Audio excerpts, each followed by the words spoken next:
INS అరిదమన్ మన nuclear submarine అణు జలంతర్గామి INS అరిదమన్ ఇది ఇప్పుడు సీ ట్రయల్స్కి వచ్చిందండి. ఈ వచ్చే కొన్ని నెలల్లో భారత నేవీ అమ్ముల పొదిలోకి చేరబోతుంది.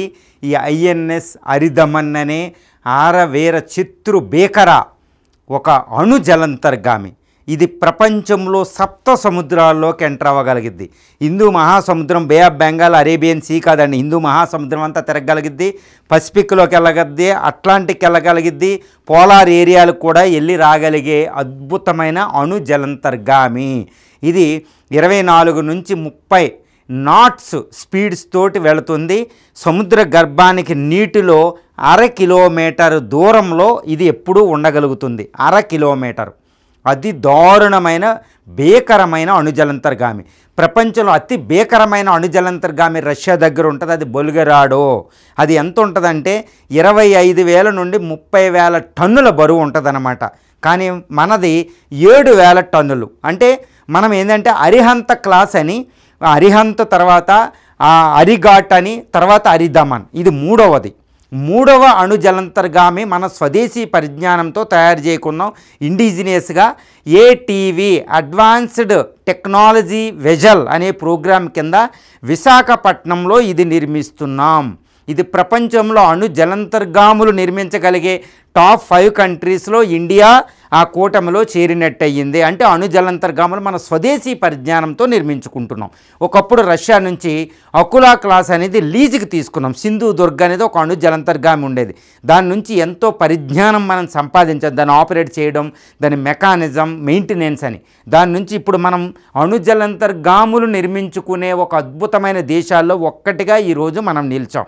ఈ అరిహంత క్లాసులో ఇంకా మనం కొన్ని డజన్ల కొద్దీ అణు జలంతర్గాములు నిర్మిస్తాం రానున్న దశాబ్దాల్లో. అది చాలా ఇంపార్టెంట్.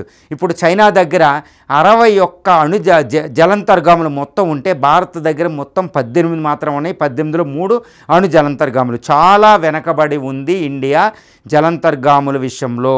మరి ఈ జలంతర్గాములు ఎందుకు అంటే ఇది ఒక ముఖ్యమైన విషయాన్ని ఇక్కడ మనం చెప్పుకోవాలి. దాన్ని ఏమంటారంటే న్యూక్లియర్ ట్రైడ్ అనే ఒక పదాన్ని అందరూ వినుంటారు. న్యూక్లియర్ ట్రైడ్ అంటే అణు ఆయుధాలు ప్రయోగించడానికి 3 రకాల వాహకాలు ఉంటాయి. ఈ 3 రకాల వాహకాల్లో 3 రకాల వాహకాలు అంటే నేల మీద నుంచి మిసైల్స్ ద్వారా ప్రయోగించేది, వాయు అంటే ఆకాశం నుంచి ఎయిర్ క్రాఫ్ట్ల ద్వారా ప్రయోగించేవి. ఈ 2 భారతదేశంలో ఉన్నాయి. అవేంటి? ఇక్కడ nuclear missiles like ICBM, Prithvi, మన మిసైల్స్, అగ్ని మిసైలు, సూర్య మిసైల్, ఇవన్నీ ఏంటంటే ప్రయోగిస్తాం, అణుబాంబులు ప్రయోగిస్తాం. అది మిసైల్ టెక్నాలజీ. 2 ఈ రఫేల్ ఫైటర్స్, మిరేజ్ ఫైటర్స్ ద్వారా మనం యుద్ధ విమానాల ద్వారా న్యూక్లియర్ వెపన్స్ వేస్తాం. అది 2వ రకం వాహకం అణువాయుధాలు వేయడానికి. ఇక 3వది చాలా ఇంపార్టెంట్. ఇదేంటంటే సముద్రం నుంచి న్యూక్లియర్ సబ్మెరైన్స్ ద్వారా వేస్తాం. దాన్ని ఏమంటారంటే ఎస్ఎస్బిఎన్ అంటాం. ఇది ship submersible ballistic nuclear submarine, SSBN అంటాం అనమాట. ఈ వాహకాలు ఏంటంటే గ్యారంటీగా న్యూక్లియర్ బాంబ్స్ శత్రువు మీద ప్రయోగిస్తాయి. అంటే దీన్ని సెకండ్ స్ట్రైక్ అంటాం అనమాట. సెకండ్ స్ట్రైక్ వెహికల్స్ అంటే శత్రువు మన మీద న్యూక్లియర్ బాంబ్స్ వేస్తే మనం మిసైల్స్ నాశనం అయిపోతాయి, యుద్ధ విమానాలు నాశనం అయిపోయే పాసిబిలిటీ ఎక్కువ, అవకాశాలు ఎక్కువ. కానీ ఈ న్యూక్లియర్ సబ్మెరైన్స్ ఏం చేస్తాయంటే సముద్ర గర్భంలో 1/2 కిలోమీటర్ లోతును దాగుండి ప్రపంచం సముద్రాల్లో ఎక్కడున్నాయో తెలియదు.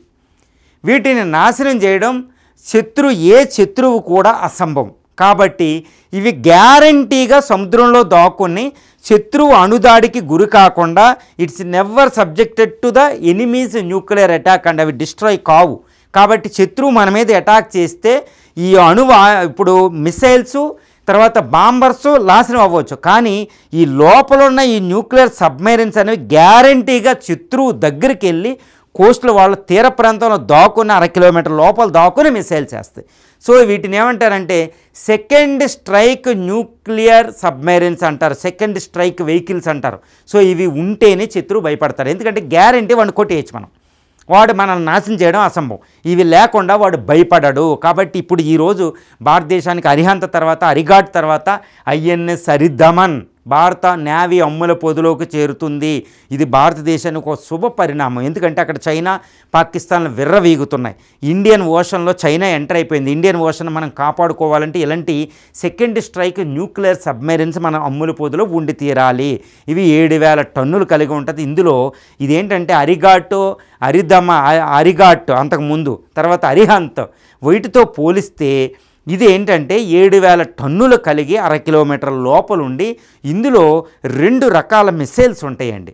అదేంటంటే K-15 అనే ఒక మిసైల్. ఏంటంటే K-15 అంటే 350-700 కిలోమీటర్ల దాకా అణ్వాయుధాలని మిసైల్స్ని ప్రయోగిస్తారన్నమాట, వారి హెడ్లని.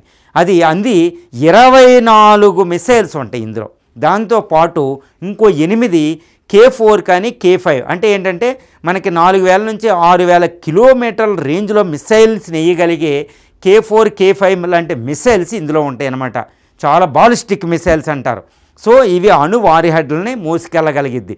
దీంతోపాటు టార్పిడోలు ఉంటాయన్నమాట. యాంటీ షిప్పుల్ని పేల్చేసే, షిప్పుల్ని కొలగొట్టే, నాశనం చేసే టార్పిడోలు కూడా ఉంటాయి.